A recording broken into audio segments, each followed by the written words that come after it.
Making চিংড়ি মাছের মালাইকারি। এই যে চিংড়ি মাছ দেখো ভেজে রেখে দিয়েছি দেখো। আর এখানে দেখো তেলটা গরম করছি। কি কি ইনগ্রিডিয়েন্টস লাগবে চলো তোমাদেরকে চট করে দেখিয়ে দিই। অলরেডি বললাম, ঠিক আছে। আচ্ছা, এখানে ইলিশ মাছ আছে, যেটা মা রান্না করবে।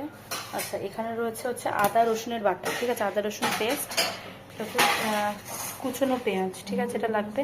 আচ্ছা, তেজপাতা লাগবে, এটাও মা বানাবে, আমি পরে দেখাবো যদি সম্ভব হয় মার হাতে কীভাবে মা পমফ্রেট মাছ বানায়। এটা হচ্ছে ইলিশ, এটা হচ্ছে দুধ, আমি গরম জল গুঁড়ো করে রেখে দিয়েছি। আচ্ছা, এটা হচ্ছে আদা না, এটা হচ্ছে টমেটো আর পেঁয়াজের পেস্ট। আর এটা হচ্ছে টক দই। এই সব কটা জিনিস লাগছে আমাদের চিংড়ি মাছের মালাইকারির জন্য। তো চলো স্টার্ট করি।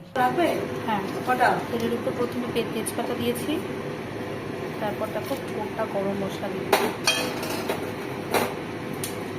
গোটা গরম মশলা এরকম করে দিয়ে দাও। কাঁচা লঙ্কা দিয়ে দিলাম এগুলো।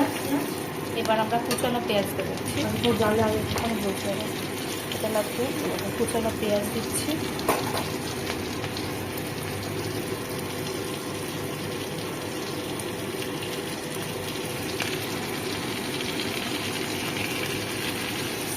এটা কিন্তু লাগবে, ঠিক আছে। কুচানোর সময় এটা লাগবে না, লাগবে। পেঁয়াজটা আমি